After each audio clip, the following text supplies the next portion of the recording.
como una novedad, en el sentido de que es un contrato que no aparecía regulado por el Código Civil, derogado, aunque sí había sido introducido la figura por la ley 24441, que es una ley que, bueno, la vamos a ver a lo largo del curso mencionada, por lo menos, varias veces, porque es una ley que introdujo, es una ley que se denominó del financiamiento de la vivienda, y era una ley que introdujo algunas novedades en nuestro derecho, como por ejemplo el fideicomiso, como por ejemplo el leasing, las letras hipotecarias, es decir, introdujo figuras que la doctrina por las que venía bregando, y bueno, se legislaron, y luego en esa ley, que como les digo, su denominación o su razón de ser tenía que ver con el impulso al mercado inmobiliario, pero bueno, las figuras que introdujo, me refiero particularmente al tema del leasing y del fideicomiso, exceden el mercado inmobiliario, y ya lo vamos a ver ahora. Luego, esa ley, la parte de esa ley que regulaba la parte del leasing, fue derogada y reemplazada por una ley 25248, que luego el código incorpora, a partir de los artículos 1277, 1227 y siguientes, una regulación de este contrato que sigue muy de cerca, casi al pie de la letra, les diría, esta ley 25248, que, bueno, se derogó como resultado de la sanción del Código Civil, excepto en un artículo que sigue vigente y que tiene que ver con los efectos que sobre el leasing tiene la insolvencia de alguna de las partes. Bueno, la definición es una definición que en general se acepta como ajustada a lo que, digamos, el entendimiento general del contrato entre nosotros. Define el contrato de leasing como aquel en el cual el dador conviene en transferir al tomador la tenencia de un bien cierto y determinado para su uso y goce contra el pago de un canon, y le confiere una opción de compra por un precio. Bueno, como digamos, en función un poco de esta definición, ya deducirán ustedes por qué el legislador ha optado por incluir este contrato a continuación del contrato de locación o arrendamiento de cosas. Porque justamente es un contrato que está, digamos, íntimamente vinculado con el funcionamiento del arrendamiento, al punto tal de que, bueno, la primera parte define al contrato como una suerte de arrendamiento al que se le suma o se le adiciona una opción de compra. Es decir, hay un dador, alguien que entrega la tenencia de un bien, es decir, continúa siendo propietario del bien, el dador es dueño de un bien, lo entrega al tomador en, eh, en tenencia para que el tomador use y goce del bien, lo explote, lo aproveche, contra el pago de un canon. Desde esta perspectiva se parece al contrato de locación o arrendamiento. Pero se añade que es un elemento típico del contrato el que exista una opción de compra que le da el dador al tomador para comprar el bien por un precio. Es decir, hay un momento a partir del cual aquel que recibió la tenencia, aquel que está disfrutando, usando y gozando del bien, como si fuera un arrendatario, un locatario, es decir, alguien que va pagando un canon, bueno, en algún momento se hace exigible o se hace digamos, efectivo a su favor la existencia de una opción. Una opción es una alternativa, es un derecho que puede ejercerse o no ejercerse, y esa opción, bueno, apunta a que el locatario o el tomador del leasing pueda volverse dueño, es decir, pueda comprarle el bien al dador, y el dador está obligado a vendérselo por un precio determinado, por un precio final, un precio residual. Con lo cual el leasing funciona como una especie de contrato de arrendamiento durante toda la vigencia hasta el momento en el que la opción de compra se ejerce. La opción de compra normalmente se dispone sobre el final del contrato. Vamos a ver que, bueno, que la ley establece cierto límite respecto de eso, de a qué momento el tomador debe contar con esa opción. Es decir, esa opción es una opción que es mandatoria, en el sentido de que debe existir para que el contrato sea un contrato de leasing, y en segundo lugar debe estar disponible para su ejercicio a partir de un momento determinado. Ese momento determinado viene dado por el avance de las 3/4 partes del contrato. Es decir, a partir de ahí, necesariamente el tomador tiene que contar con esa opción, que como les digo, es algo, como su nombre lo indica, optativo. Puede ejercitarse o no. Lo que sí debe existir. Es decir, la opción debe estar disponible, debe estar a disposición del tomador para que, si así lo desea, la ejerza y entonces pueda, con ese ejercicio, obligar al dador a venderle bien. ¿Se entiende?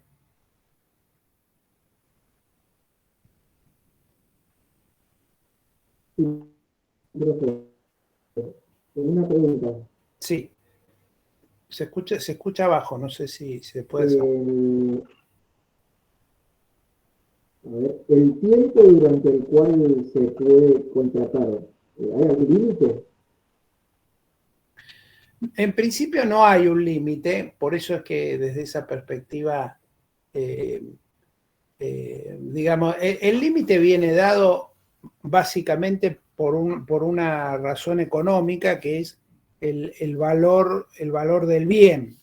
Es decir, como tiene que tener esta opción, bueno, digamos, esta opción implica que en algún momento, digamos, el bien puede que esté totalmente amortizado. Pero es una cuestión básicamente de las partes, no hay una imposición respecto de los plazos. Los plazos normalmente son plazos que tienen que ver con la vida útil del bien. Ahora vamos cuando ustedes vean un poquito más adelante cómo funciona económicamente este contrato, van a entender que por la razón de ser de los plazos, digamos, no son plazos, son plazos que tienen que ver con la vida útil del bien. Es decir, si ustedes tienen el leasing es sobre una computadora, bueno, no pueden hacer un contrato de leasing por 50 años sobre una computadora, no porque haya alguna restricción en hacerlo, sino porque la computadora tiene una vida útil. En cambio, sobre un inmueble es distinto, van a tener otros márgenes. ¿Se entiende? Pero no se trata de plazos legales, se trata de plazos que se derivan de la razonabilidad del contrato. Sí, perfecto, profe, gracias. Bueno, las partes ya surgen de la definición que les acabo de dar, ¿no? Dador y tomador. Dador es el que entrega el bien, tomador es el que lo recibe, lo usa y es el que tiene a su favor el derecho de opción al final. Ahora, van a ver, y acá les pido que esto sí presten atención a este tema. los interesados suelen ser tres, es decir, las partes son dos, con dador y tomador es suficiente, son las partes, es suficiente digamos, y no podrían ser más que ellas. Pero hay un tercero interesado, normalmente, y que tiene alguna conexión con el contrato, que es el proveedor del bien que se está dando en leasing. Y acá viene un poco lo que les adelantaba cuando el compañero había preguntado sobre el tema del plazo. El contrato de leasing tiene básicamente tres funciones, o tres posibles funciones. En general se lo entiende como un contrato de financiamiento, es decir, un contrato a través del cual el dador le da al tomador cierta financiación. ¿Cierta financiación para qué? Bueno, principalmente para que pueda adquirir el bien. Entonces, hay el leasing, de acuerdo con lo que el propio Código Civil y Comercial reconoce en los artículos 1235 y siguientes, tiene tres modalidades básicas. Y esas tres modalidades básicas responden a tres funciones económicas distintas. Que esto le pido que presten atención y que me pregunten si no se entiende, porque si no, no van a entender, digamos, todo lo que viene después, porque de esto se derivan distintas consecuencias.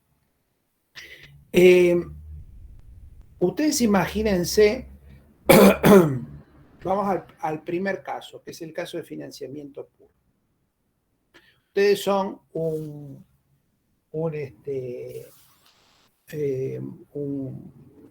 agricultor, alguien que tiene una fracción de campo y la explota. Para hacer más eficiente esa explotación necesitan maquinaria agrícola que tienen que comprar, por ejemplo. O que tienen que utilizar. Una alternativa posible sería que ustedes vayan al proveedor, es decir, al distribuidor de las máquinas o eventualmente al fabricante de la cosechadora, la sembradora, bueno, lo que fue, la máquina que fuera, y la compren a plazo, por ejemplo. Entonces, ustedes se llevan la máquina y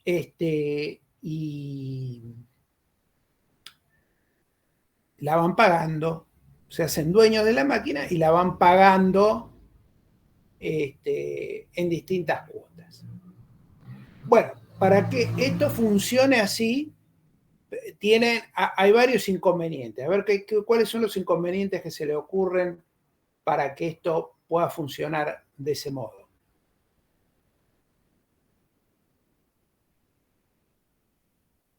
¿El mantenimiento de la máquina? Bueno, el mantenimiento, a ver, sí, el mantenimiento de la máquina es un tema, pero el mantenimiento de la máquina es un problema que va a existir siempre. Yo me refiero a que, ¿cuáles son los inconvenientes que ustedes ven que puede ocurrir para que la operación esta no se haga? La primera y más evidente es que para que esto se haga, se pueda hacer de este modo, el fabricante o el distribuidor tiene que tener un capital de trabajo que se lo permita. Es decir, ¿cómo funciona el negocio de un vendedor de estas máquinas? Bueno, el vendedor de estas máquinas vende una máquina y con lo que cobra de esa venta, compra otra, se saca su diferencia y vende la otra que compró y así, ¿no es cierto? Hay un primer desembolso, hay un primer capital de trabajo que tendrá que utilizar para comprarse las primeras máquinas o recibirlas en concesión o lo que fuere, pero digamos, hay una primera inversión y luego, bueno, con las máquinas que va vendiendo, va comprando nuevas para poder tener su negocio surtido de estas máquinas. Entonces, el primer problema que tiene es que si no tiene, el vendedor no tiene una financiación propia, si hace esto, se queda sin máquina, sin negocio, porque si empieza a vender todas las máquinas a plazo, no tiene con qué comprar las nuevas para vender. Entonces, si venden una máquina a 3 años, bueno, recién va a cobrar el precio completo a los 3 años y recién ahí va a poder comprar otra máquina para vender, con lo cual su negocio se discontinúa. Entonces, para poder hacer esto, el vendedor tiene que tener una capacidad financiera, tiene que tener una capacidad de poderle dar financiamiento a su comprador. ¿Se entiende?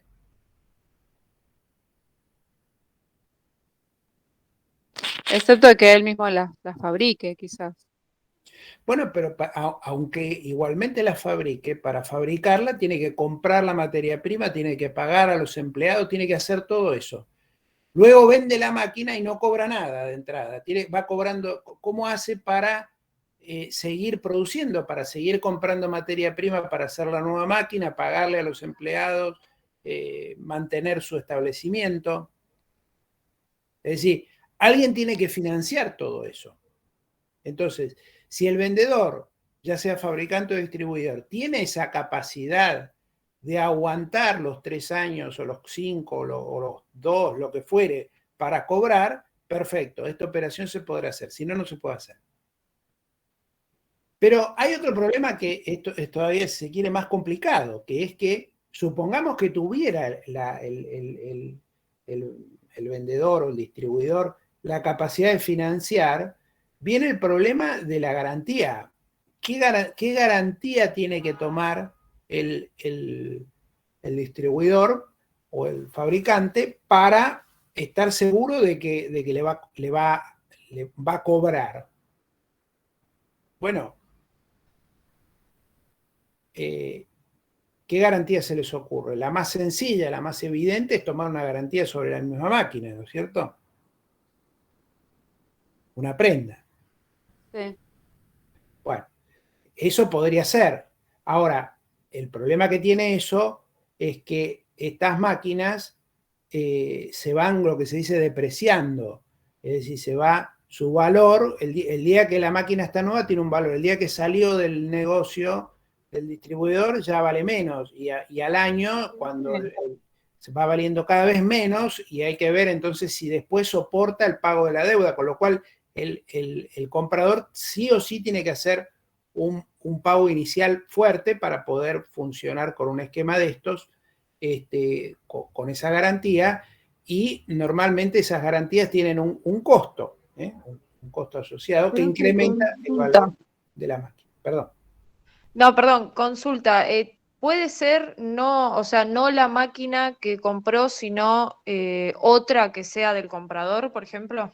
Sí, podría hacer una hipoteca al comprador, por ejemplo, y garantizarle eso. Lo que pasa es que el problema es que el comprador, si es alguien que tiene una explotación agropecuaria o lo que fuere, digamos, esa es una sola bala. El día que esa persona hipoteca su campo, por ejemplo, ya está. No puede, no tiene más capacidad de obtener financiamiento para ninguna otra cosa más, porque ya ocupó su bien con la hipoteca. Entonces, el problema que tienen estas garantías, que son ajenas al propio bien que se compra, es que implica que prácticamente le corta el crédito a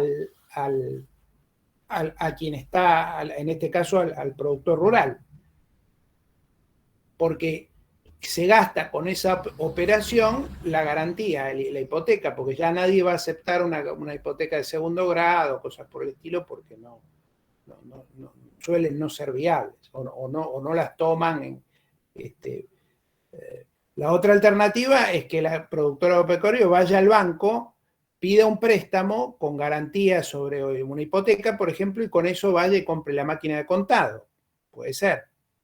Pero una alternativa que tiene que ver con lo que estamos hablando es que aparezca una empresa de leasing. Las empresas de leasing son empresas que se dedican justamente a financiar este tipo de operaciones. Entonces, el productor agropecuario, en vez de va a la compañía de las máquinas, elige la máquina, la sembradora que quiere, pero no tiene para comprarla de contado, y el de la sembradora o el distribuidor le dice, yo no te puedo financiar, a mí me tenés que pagar todo de frente cuando te la llevas. Entonces, nuestro amigo productor agropecuario va a una compañía de leasing y le dice a la compañía de leasing, mira, yo quiero comprarme aquella sembradora que tienen en el negocio de enfrente. ¿Cuál es? Esa que está ahí en la vidriera, que tiene estas características. Anda, por favor, comprala de contado y me la das a mí en leasing. Yo te la voy a ir pagando. ¿Cómo? Yo te la voy a arrendar. Vamos a hacer un leasing. ¿Y eso qué significa? Que yo me voy a llevar la máquina, yo productor agropecuario, me llevo la máquina, llevo el uso y goce de la máquina sigue siendo de la empresa de leasing que la compró para mí, se lleva la máquina el productor agropecuario y la explota y la usa. Con ese uso va pagando un canon. Todos los meses va pagando una parte de ese uso y goce. Y al final, cuando llega el momento de la opción de compra, pone la diferencia y se lleva y se queda como propietario de la máquina que ya tenía en su poder. ¿Se entiende? Entonces, ¿cómo fue la operación? Por eso es que acá hay 3 interesados. El proveedor vendió la máquina de contado el día 1. ¿A quién se la vendió? A la empresa de leasing. La empresa de leasing la compró porque el tomador, futuro tomador del leasing, el productor agropecuario dijo, yo necesito esa sembradora con esas características. Bueno, yo voy y te la compro. La compro. Ahora es mía. ¿Y yo qué hago con esa máquina? Yo soy la empresa de leasing. Se la doy al tomador, porque se la compré para dársela en leasing a él. Se la doy en leasing de acuerdo con las pautas que acordamos. Es decir, este productor me va a pagar a mí un arrendamiento mensual durante 3 años de tal valor. Vencidos los 3 años, el último mes del tercer año, por ejemplo, el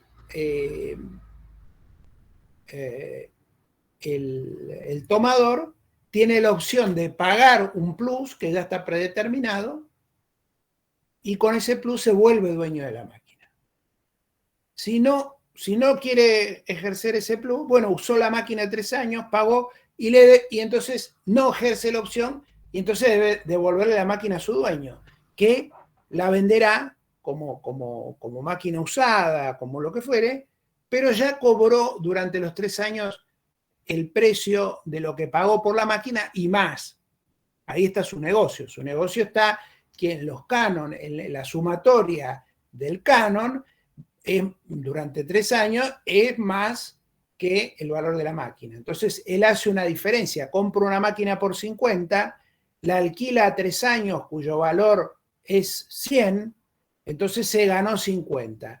Si al final ejerce la opción de compra, que son 10 más, supongamos, bueno, ejerció la opción de compra, 10 más. Si no ejerce la opción de compra el tomador, ya el dador se cobró 100 y ahora es dueño de una máquina que tiene 3 años y que debe estar bastante deteriorada, pero la puede vender en 10, supongamos, o en menos, en 5. Bueno, pero sobre una inversión inicial de 50 sacó 105, no está mal.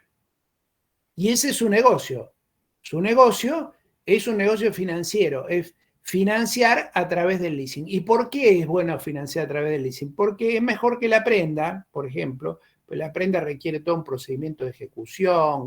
Acá no hay nada que prendar porque el bien que está entregando el dador es un bien propio. ¿Se entiende? Sí, profe, una pregunta. Sí. El tomador, ese canon que va pagando mensualmente, se descuenta al final del valor total de lo que está, de aquel bien que está recibiendo, ¿no? Lo que recibió como arrendamiento. Durante la vigencia lo que va pagando, en realidad no se descuenta de nada, porque esta cuenta que yo les hice de que va a pagar 100 al final, bueno, se compone de que va pagando mensualmente, es como si fuera un alquiler. paga, usa y goza de la máquina y paga todos los meses un canon por ese uso y goce. No es que se descuenta. Lo que pasa es que cuando el dador mira todo el contrato, suma todos los cánones que va a cobrar en 3 años y dice, yo en 3 años voy a cobrar 100 sobre una inversión inicial que tuve que hacer para comprar la máquina, que son 50, con lo cual me voy a ganar 50. ¿Cuándo lo va a ganar? Bueno, tiene que pasar los 12 meses de cada uno de esos 3 años para cobrar todo. Y cuando termina, el tomador tiene la opción y puede decir, mire, bueno, me quedo con la máquina porque me conviene quedarme, o no me conviene quedarme. ¿Por qué? Bueno, depende de cada leasing, depende de cada industria. Yo les di un ejemplo de la industria del campo, que a lo mejor los leasing en ese sector la opción de compra se ejerce. Hay sectores en los que no se ejerce la opción de compra, no se suele ejercer la opción de compra, porque no le conviene al tomador ejercerla aun cuando fuera por $1. ¿Por qué? Porque son máquinas que están, hay, por ejemplo, en industrias de la computación, software, todas esas cosas. Bueno, el cambio tecnológico en los años es tal que al tomador le conviene devolver esa máquina y hacer un leasing nuevo sobre máquinas nuevas. No quedarse porque se quedaría con un stock de maquinaria, digamos, o de computación, o de software, o de, digamos, cuestiones que tienen que ver con tecnología que han quedado ya atrasada, y su negocio no va a prosperar lo que prosperaría teniendo o incorporando nueva tecnología, innovaciones o lo que fuere.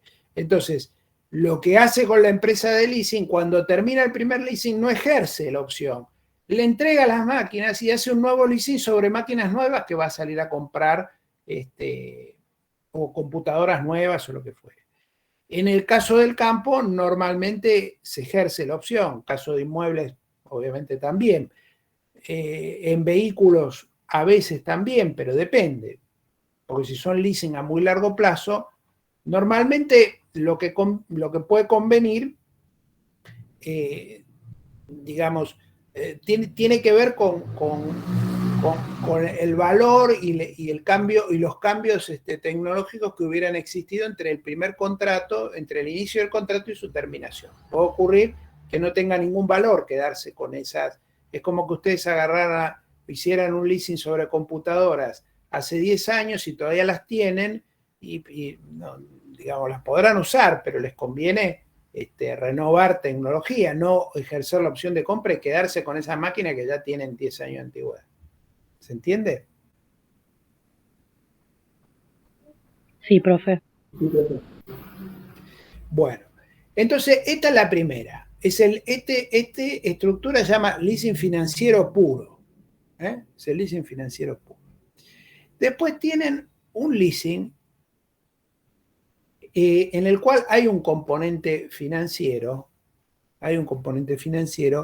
pero no es un leasing financiero puro como En este caso, este segundo caso, es más sencillo porque el proveedor y el dador del leasing es la misma persona. Entonces, en este caso, supongamos, vamos a seguir con el caso del campo o del productor rural, va a la distribuidora o a la compañía esta que fabrica o que distribuye estas máquinas, y es la propia distribuidora que le dice, no, mira, vos querés comprarlo, pero si lo querés comprar es de contado. Si no, yo te doy la máquina en leasing. Vos te la llevas hoy, la vas a usar, me vas a pagar a mí todos los cánones durante 3 años y al final vas a ejercer la opción de compra o no. Depende de qué quieras hacer. Pero la máquina sigue siendo mía, no te la vendo. No te la vendo hasta el momento que vos ejerzas la opción de compra. Para el productor rural, lo que quiere es tener la máquina para producir. Si es dueño o no es dueño, no le importa mucho. Entonces dice, bárbaro, me llevo la máquina y te empiezo a pagar los cánones. Y a los 3 años decide si ejerce o no ejerce la opción de compra. ¿Se entiende? Acá no hay un tercero que se mete, sino que la propia financiación la da el proveedor. Es decir, el leasing funciona como un mecanismo que tiene el proveedor, el fabricante, el distribuidor, para colocar su propia producción. La coloca de manera financiada con un esquema de financiamiento que es sólido, casi es el más sólido que hay, porque en vez de entregarle la propiedad a quien viene a recibir el bien y tomar sobre esa propiedad un gravamen, no le entrega nunca la propiedad, siempre queda dueño. ¿Se entiende? Sí, sí, clarísimo. Bien, entonces esta es la segunda. Y la tercera es un poco más complicada. Se llama, es más complicado, o más Profe, perdón por interrumpirlo. ¿Cuál es el nombre de este segundo tipo de leasing se que llama dijo? leasing comercial. Ah, perfecto, gracias. El tercero se llama leasing de retorno o sale and leaseback. Sale significa venta and leaseback significa arrendamiento de vuelta, digamos, ¿no? Y está bien porque da bien la idea de lo que es. A ver, ustedes imagínense que yo soy un fabricante, fabricante textil, por ejemplo.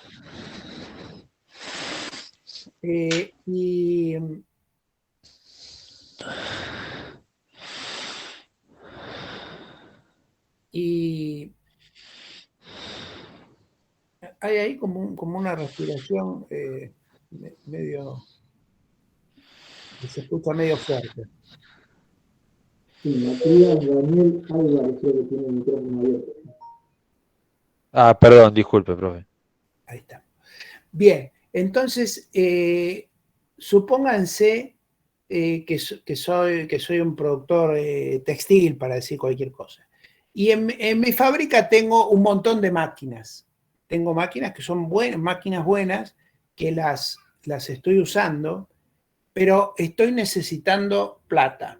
Estoy necesitando plata, estoy necesitando, digamos, financiación. ¿Por qué? Porque no tengo para comprar materias primas para, por ejemplo, para seguir produciendo. No tengo para comprar hilos, lanas, lo que sea que utilice.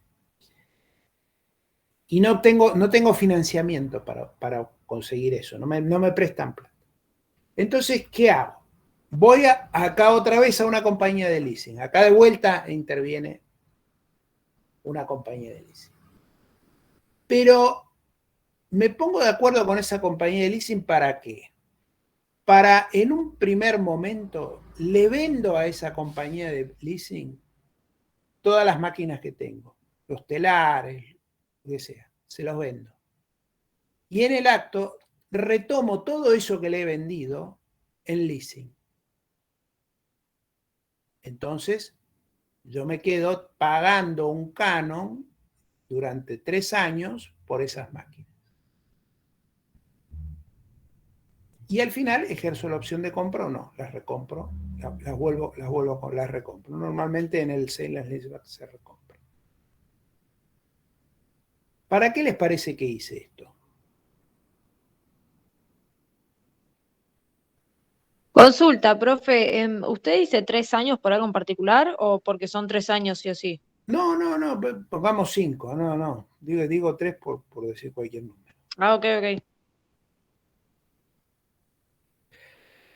¿Qué es lo que he logrado yo, que soy el dueño de esta fábrica, con este negocio?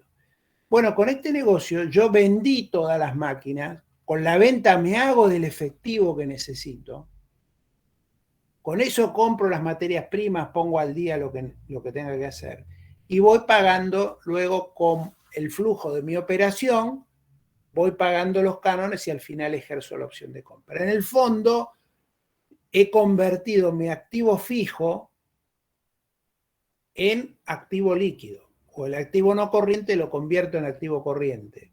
Las máquinas inmovilizadas las convierto en plata, pero no me quedo sin las máquinas, porque en el momento que las vendí, en ese mismo momento hice un leasing sobre esas mismas máquinas. Nunca dejé de tener la disposición o la utilización de esas máquinas. Siguen de hecho en mi fábrica, no salieron nunca de allí. Yo lo que hice es vendérselas e inmediatamente tomo en alquiler aquello que le vendí. Obvio que con la venta la compañía de leasing me paga el precio porque se hace dueño de esas máquinas. Entonces yo se las vendo, él se hace dueño, yo me hago del dinero y luego, o a partir de ese momento, por los años que dure el leasing, 5 para que no parezca que siempre 3, voy pagándole el canon. Y una vez que está por terminar el contrato, ejerzo la opción de compra y vuelvo a recibir la propiedad.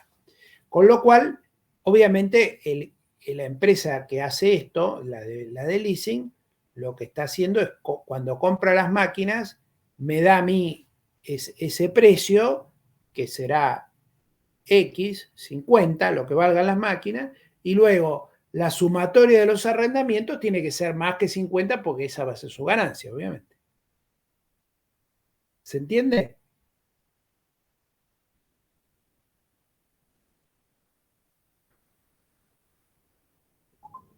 Este último ejemplo no me quedó del todo claro. ¿Podría volver a explicar? ¿Cuál? ¿El último? Sí, el último, el de cambio de estructura de capital. Sí. En el que se llama Sale and Leaseback, el objeto del leasing, acá no hay un proveedor. El proveedor es el mismo tomador del leasing. ¿Por qué? Porque es como que yo tengo las máquinas ya, son mías. Y en un primer paso las vendo. Ustedes imagínense eso como que fuera una operación separada. Arranco con una venta. Le vendo a quien va a ser el dador del leasing las máquinas en un precio determinado que cobro de contado. Pero como yo necesito las máquinas para seguir funcionando, inmediatamente o simultáneamente dentro de la misma operación, dentro del mismo contrato, alquilo esas máquinas que le he acabado de vender en un canon determinado que tengo que ir pagando a lo largo del tiempo. Cuando el contrato se termina, o está próximo a terminarse, para ser más preciso, tengo una opción de compra que podré ejercer o no. ¿Está claro? ¿Qué es lo que hice? Cambié mi estructura de capital. En vez de tener muchas máquinas inmovilizadas, las convertí en plata.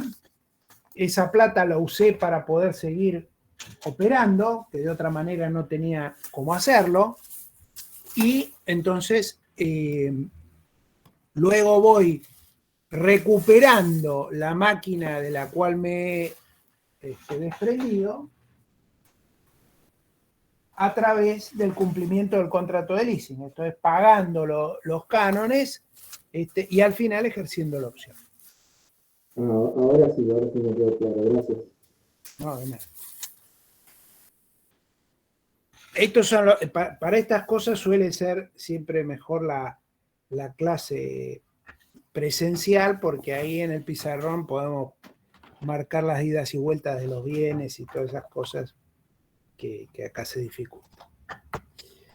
Pero bueno, vamos en cuanto a los objetos. Los objetos, es decir, sobre qué objetos puede recaer el leasing es muy amplio. Puede recaer sobre bienes muebles, máquinas industriales, automotores, maquinaria agrícola, aviones, barcos, material de informática y telecomunicaciones, equipos de laboratorios químicos, equipos médicos, de dentistas, quirúrgicos, lo que se les ocurra. Cualquiera de estas cosas se hace, sobre todo estas cosas se hacen leasing. Bienes inmuebles, también. Estas 3 operaciones se pueden hacer sobre bienes inmuebles.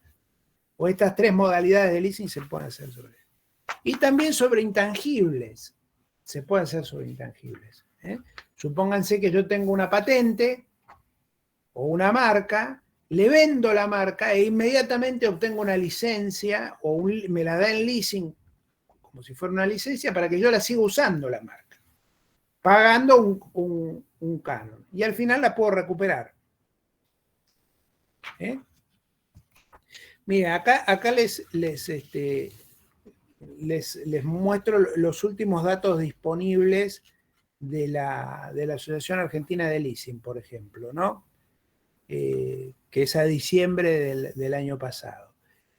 Y acá tienen, ustedes pueden ver digamos, la apertura, si se quiere, de los bienes. Por ejemplo, en bienes de tecnología y telecomunicaciones son el 19%, equipos industriales el 12%, transporte y logística el 34%, que es la mayoría. Transporte y logística es, digamos, todo lo que tiene que ver con flotas de camiones, flotas de vehículos, se utiliza muchísimo para esas cosas.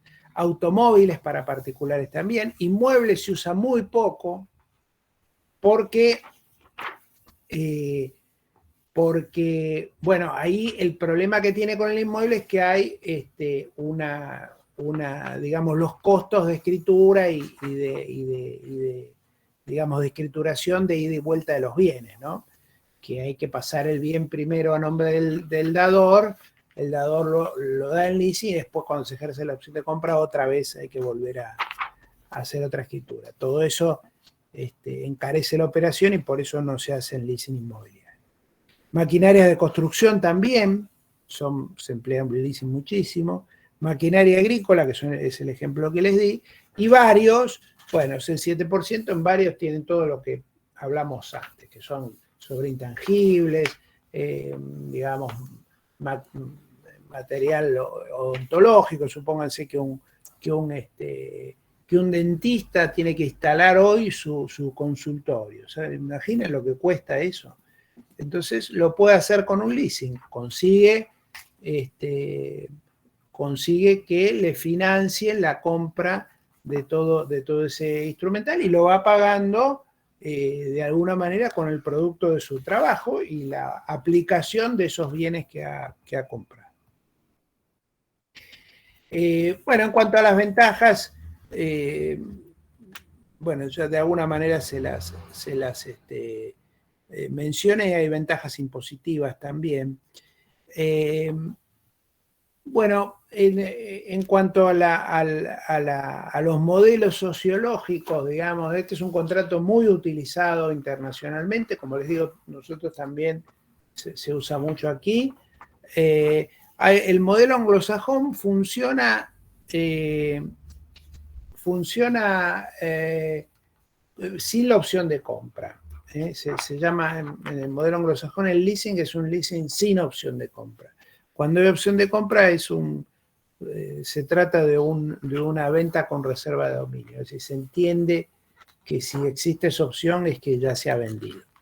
El sistema nuestro es próximo al sistema continental.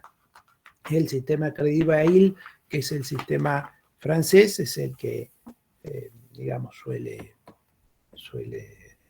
tomarse como base en nuestro derecho. Bueno, como les dije, estos son los antecedentes legales que no. En cuanto a la naturaleza jurídica, bueno, para algunos es un contrato complejo, es decir, es una unión de contratos, porque se trataría de una locación y una compraventa.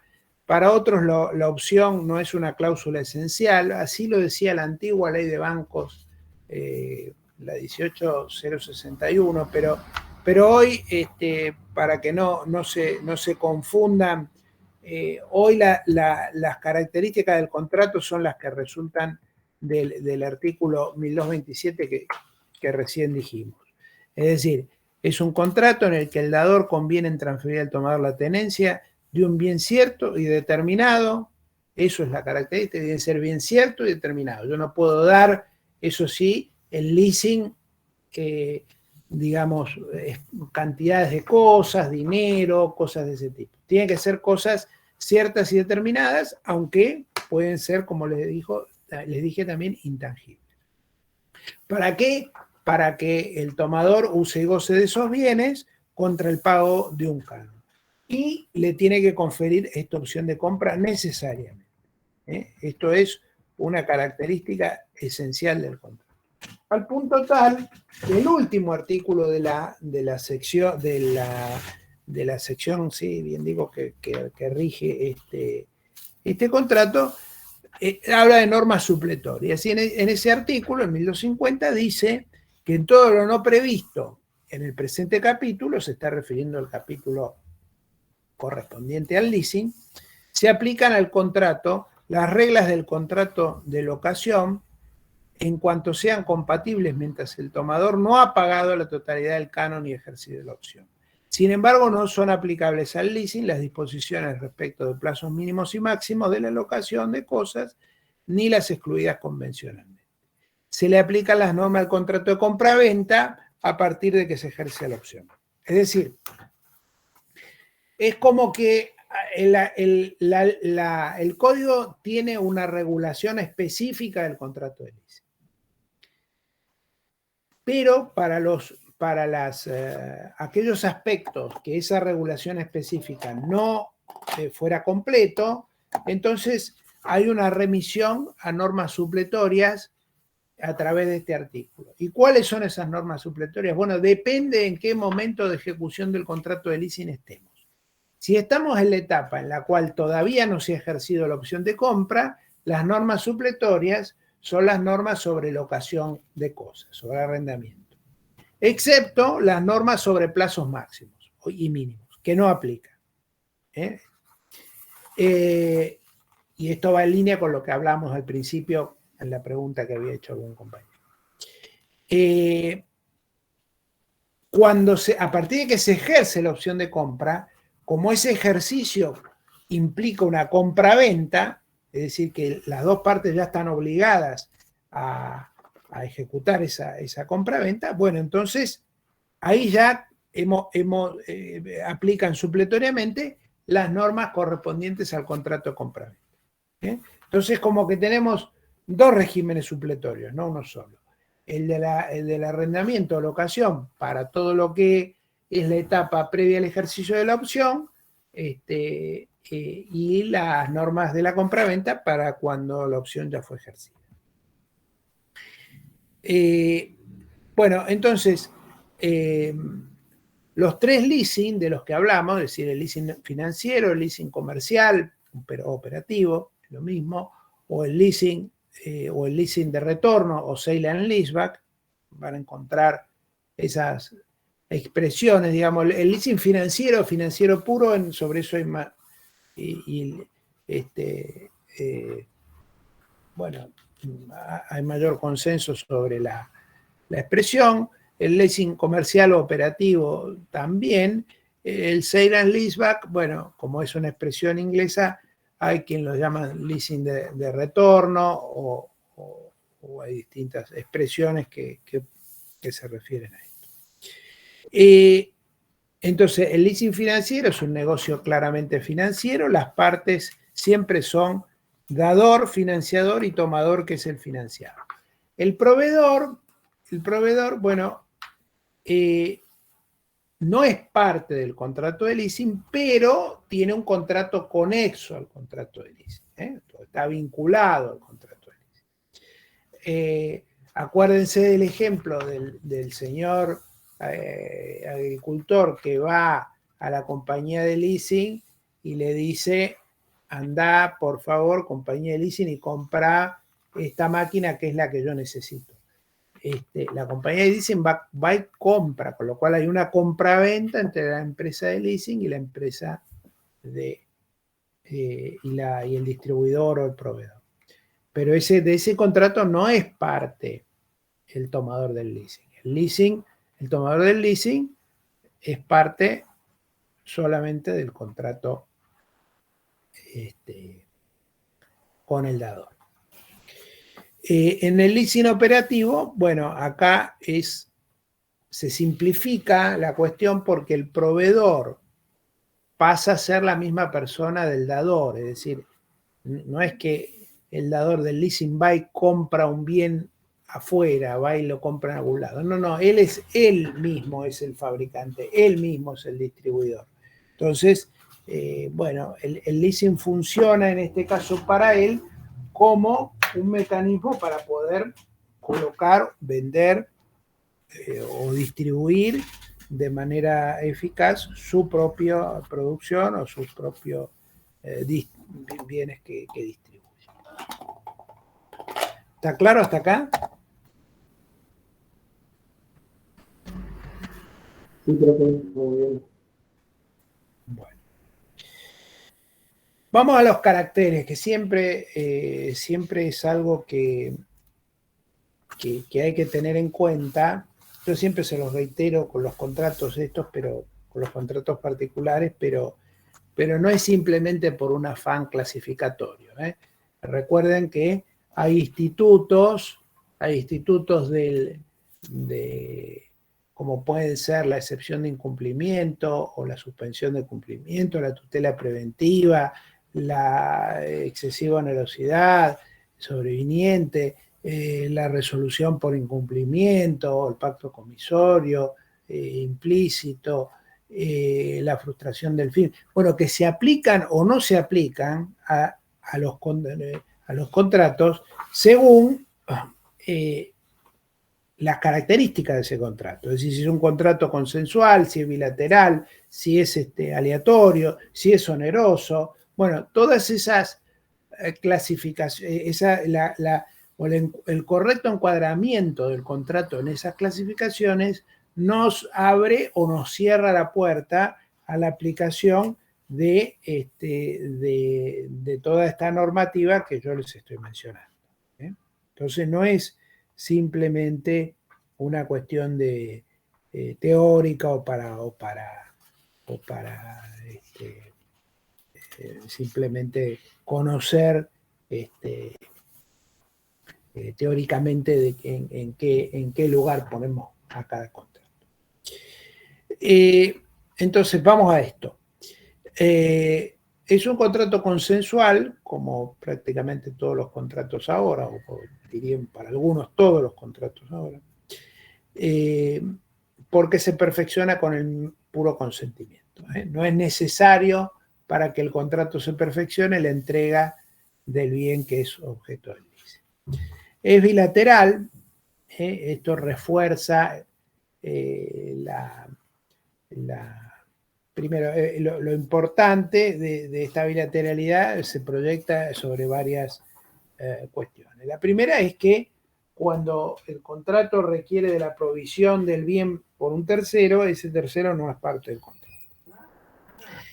Segundo, es bilateral en el sentido de que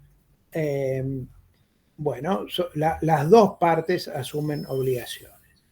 Una asume la obligación de dar el uso y goce de una cosa y sujetarse al ejercicio de una opción, y la otra parte asume la obligación de pagar el canon y tiene el derecho a usar y gozar de la cosa durante todo el periodo previsto para la duración del contrato, y además tiene para el momento en que esté contractualmente previsto el ejercicio de una opción que implica, bueno, que tiene el derecho a comprar, y una vez que ha ejercido el derecho se perfecciona la compra-venta del bien que ha sido objeto.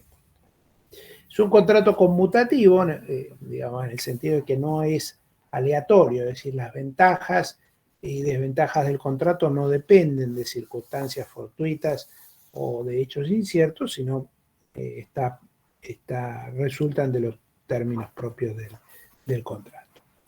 Es un contrato formal en un doble sentido. Primero porque el contrato tiene que hacerse por escrito. Digamos, no existe el leasing verbal, llamémoslo, ¿no? Pero además tiene que hacerse por escritura pública cuando tiene por objeto inmuebles, tiene por objeto buques o aeronaves. Si tiene buques, aeronaves o inmuebles, entonces además de que tiene que ser por escrito, tiene que ser hecho por escritura pública. Pero hay otro requisito que está vinculado a la formalidad y que explica también que el contrato debe ser por escrito, y que es su registro. El artículo 1234 establece que el contrato de leasing debe registrarse. ¿Para qué? Bueno, esa registración tiene que ver con la oponibilidad del contrato a terceros. Después vamos a ver casos prácticos donde puede estar el interés del tercero en que el contrato se inscriba o no se inscriba. Lo que por ahora conviene que retengan es primero que el contrato debe inscribirse, que esa inscripción no hace a la validez del contrato, el contrato es válido del momento en que las partes lo celebran, pero va a ser oponible a terceros, y esos terceros son básicamente acreedores de algunas de las partes. O damnificados por la utilización o el riesgo o vicio de la cosa, objeto del leasing, y entonces la registración del contrato tiene efectos o proyecta efectos respecto de terceros. No existe un registro propiamente de leasing, con lo cual, en principio, el leasing se registra, y ahí hay medio una especie de anarquía, en los registros correspondientes a los bienes. Lo que ocurre es que no todos los bienes tienen un registro. Por ejemplo, los inmuebles obviamente sí, también los automotores, pero digamos, el resto de los muebles no. Entonces, bueno, las marcas tienen su registro. Bueno, los muebles se deben inscribir en el registro de créditos prendarios correspondientes al lugar de ubicación del bien. Y finalmente es un contrato también de los llamados contratos de duración o de tratos sucesivos. En esto, bueno, son similares al contrato de arrendamiento, que también es de trato sucesivo. En cuanto al subtipo, bueno, van a encontrar, el contrato de leasing es bastante, digamos, maleable o flexible en cuanto a su utilización. En muchos casos es un contrato de empresa libremente negociado y pactado y celebrado entre dos empresarios con capacidad negocial similar. Hay otros casos en los que el leasing constituye un contrato de consumo. Acá, digamos, en nuestro país suele estar vinculado con lo que es automotores, porque hay líneas de automotores que se venden a través de leasing, pero digamos, desde esa perspectiva no está tan desarrollado el leasing como contrato de consumo. Y finalmente, bueno, muchas veces el contrato de leasing es un contrato de adhesión a condiciones generales, eso sí. Ustedes saben que, ya lo hablamos en su momento, el contrato por adhesión a condiciones generales puede ser un contrato de consumo, normalmente los contratos de consumo son de adhesión, pero también puede ser un contrato empresario. puede ocurrir que empresarios, incluso con diferente o igual poder de negociación, bueno, celebren contratos a través de cláusulas predispuestas o contratos por adhesión a condiciones generales. Eso suele ocurrir en estos casos porque en el leasing financiero o en el sale and leaseback, la empresa de leasing suele ser un profesional del leasing, es decir, es una empresa que, digamos, su objeto, su actividad comercial es operar en el ramo del leasing, ya sea de manera exclusiva, porque hay empresas que se dedican nada más que a este negocio, o puede ser concurrente con otras actividades, como es el caso de los bancos. Hay bancos que tienen muy desarrollado,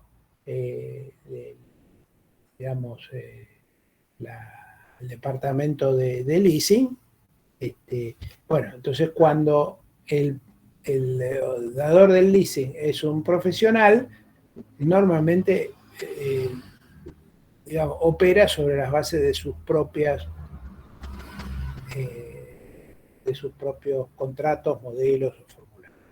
Cuando estamos en presencia de un leasing comercial o un leasing operativo, ahí como es el mismo productor o proveedor el que actúa como dador del leasing, bueno, también suele ser quien impone, por así decir, las condiciones del contrato.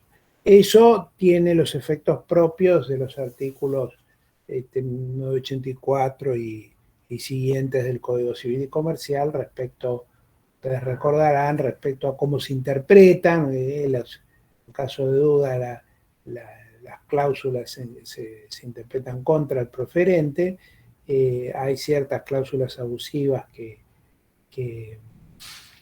digamos, se tienen por no escritas, y en el caso de que existan cláusulas especialmente negociadas, van a predominar sobre las cláusulas generales o predispuestas. Bueno, en cuanto a la contraprestación por el uso y goce del bien, esa contraprestación se llama canon. El concepto es que el canon es único. Acá tienen una diferencia conceptual con el arrendamiento, porque el arrendamiento se entiende que se va devengando día por día, ¿no es cierto?, el alquiler. Acá el canon es un canon único, es como si fuera un precio total por la operación que se divide al solo efecto del pago en diferentes cuotas, pero no es que se va devengando con el tiempo. El monto y la periodicidad de cada canon, bueno, se determina convencionalmente, según establece el artículo 1229. Eso significa que el canon puede pagarse o el canon puede dividirse de modo tal de ser pagado mensualmente, semestralmente o anualmente. También tampoco hay ningún inconveniente, y así a veces se pacta, que el pago del canon vaya, digamos, acollarado o atado a las estacionalidades propias del negocio del tomador. Es el caso, por ejemplo, de tomadores. Otra vez vamos al negocio agropecuario, pero para este caso, este ejemplo es muy útil. La estacionalidad es muy clara, digamos. Hay periodos en los cuales el tomador, digamos, no tiene recursos o tiene que aplicar recursos a su actividad. Hay épocas en las que es todo poner, digamos, por decirlo fácil, y hay épocas en las que es todo, digamos, ganar o tomar el beneficio o sacar, digamos, que tiene que ver con el ciclo biológico de lo que esté sembrando. En cambio, si ustedes fabrican otro tipo de cosas, bueno, puede ser que vendan de manera más o menos constante a lo largo del año. Es una empresa textil, bueno, seguramente venderá más o menos de uno tal producto, tal otro, pero puede ser que venda, normalmente así ocurre, tienen un flujo constante de sus ingresos. Puede ser, el canon puede pactarse en pesos o en dólares o en moneda extranjera. Ahí aplicaría o aplica lo que dispone el artículo 765 del Código Civil y Comercial, que prevé que son válidas las obligaciones de pagar moneda que no sea de curso legal en el país, pero el deudor, como vimos la otra vez, creo con más detalle, el deudor puede liberarse pagando el equivalente en pesos. Acá el problema es qué entendemos por equivalente, pero bueno, teóricamente o técnicamente puede liberarse pagando pesos.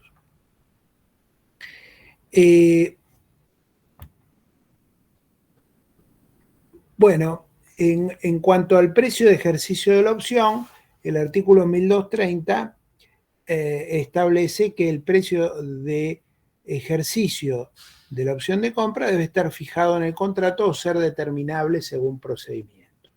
Es decir, acá de lo que está hablando el contrato, la ley es, digamos, cuál es el precio que debe pagar el tomador si ejerce la opción de compra para devenir dueño.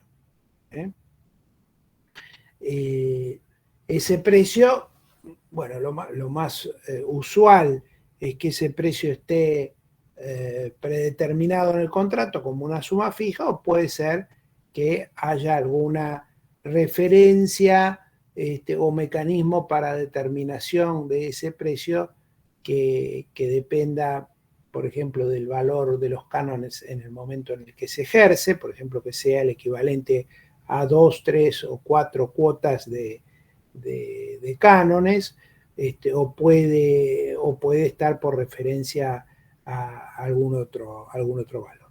El punto es que sea determinado o determinable a través de este mecanismo. La ley acá, el código ha modificado los regímenes más viejos que hablaban de que el valor de compra debía equivaler al valor residual al momento del ejercicio de la opción, lo cual no, digamos, era un inconveniente. En algunos casos, la ley expresamente así lo autoriza, que el pago del canon sea simplemente una prestación meramente nominal. Hay contratos en los cuales la opción de compra es por $1, por ejemplo, con lo cual, en definitiva, es meramente una formalidad para que el tomador se convierta en propietario del bien al momento del ejercicio de la opción. Bueno, digamos, ¿cómo funciona esto de la opción? Porque podría haber, digamos, alguna diferencia entre la opción, que es una opción de compra, y un contrato preliminar de compraventa. Ustedes recuerdan que el contrato preliminar, el contrato preliminar es aquel contrato que obliga a celebrar otro contrato. Con lo cual, para parte de la doctrina, el contrato de la opción, digamos, ya sea separada o como parte del leasing, constituye una suerte de contrato preliminar unilateral. Unilateral es porque el único que está obligado a el contrato preliminar es el contrato, repito, el contrato por el cual alguien se obliga a celebrar un contrato con otro. Es decir, es un contrato que obliga a contratar. Ese contrato preliminar puede ser bilateral cuando las dos partes se obligan a celebrar un contrato en el futuro, es decir, las dos partes se obligan a contratar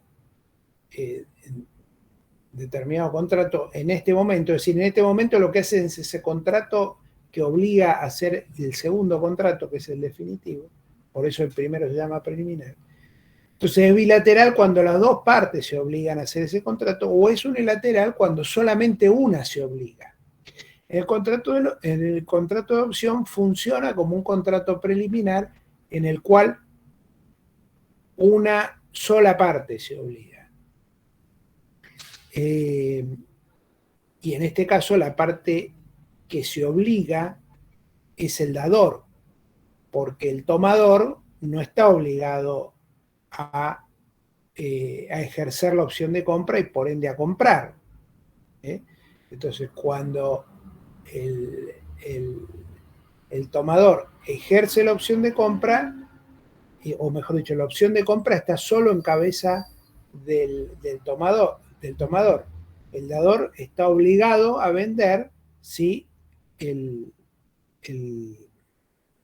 tomador así lo exige. Con lo cual, para parte de la doctrina, me parece que tiene algún sentido que así sea, se entiende que esta opción funciona como un contrato preliminar allí incluido dentro del contrato de leasing. ¿Desde cuándo puede ejercerse la opción de compra? Bueno, en principio, la ley autoriza a que sea el pacto entre las partes el que lo determine. Ahora, y acá viene lo que les había mencionado antes. Hay una limitación, y es que no puede pactarse que la opción no esté disponible cuando el tomador ha pagado ya el 75% del canon. O dicho al revés, a partir de que cualquiera sea la disposición del contrato, el tomador tiene que tener disponible la opción de compra a partir de que ha pagado, o a partir por lo menos de que ha pagado el 75% del precio. Podría tenerlo antes, pero lo que no se puede es ponerlo después. ¿Se entiende? Sí, sí, sí. Perfecto. Entonces, recuerden que no es lo mismo, digamos, 75% del plazo del contrato o 75% del canon. Acá de lo que hablamos es 75% del canon, porque puede haber cánones escalonados o que vayan incrementándose en su valor a lo largo del tiempo, por ejemplo. Entonces, puede ocurrir que una vez que ha pasado las 3/4 partes del contrato, sin embargo, no haya pagado todavía las 3/4 partes del precio, porque el precio voy a llegar a las 3/4 partes del precio un poco después de las 3/4 partes del tiempo, porque como les digo, el canon el valor del canon va increyendo, ¿no es cierto? Y se va aumentando a medida que pasa el tiempo. Con lo cual, la opción de compra se puede establecer en cualquier momento durante la vida del contrato, salvo que si se pone después de que hubieran pasado se hubiera pagado las 3/4 partes del precio, esa disposición para que se ejerza después no es aplicable, y a partir de que se pagó el 75% del precio ya se puede ejercer la opción de compra. Pero eso no implica que pueda decir que se va a poder ejercer antes. Por ejemplo, cuando se pagó el 60% del precio ya se podría ejercer la opción de compra. Por ejemplo, eso no hay problema. ¿Hasta cuándo? Ahí hablamos de desde cuándo, ¿no? Bueno, ¿desde cuándo está el pacto con esta limitación? ¿Hasta cuándo también, digamos, hay que estar a lo que se haya pactado, pero si no hay ninguna disposición específica, como suele ser el caso,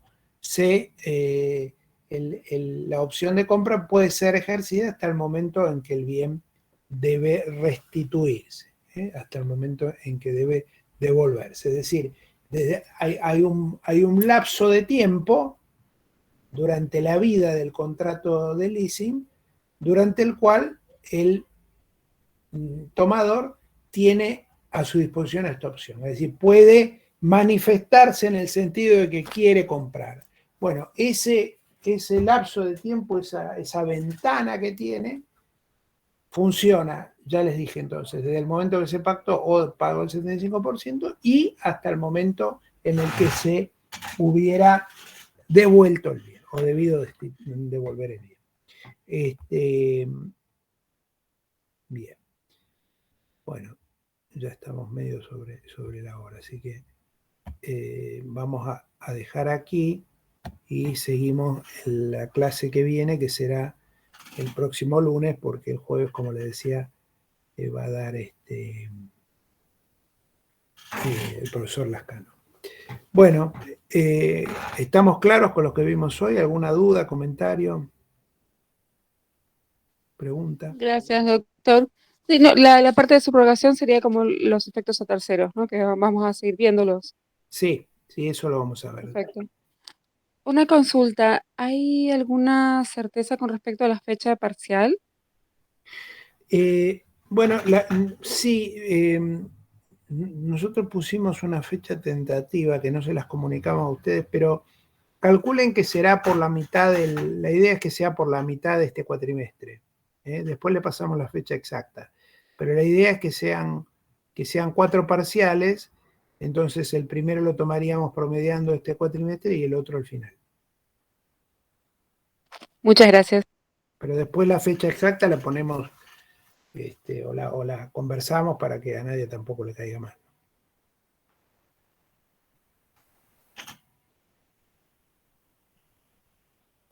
Bueno, Bien. buena semana entonces. Buenas noches. Buena semana, profesor. Chao, gracias. Buena semana, profe.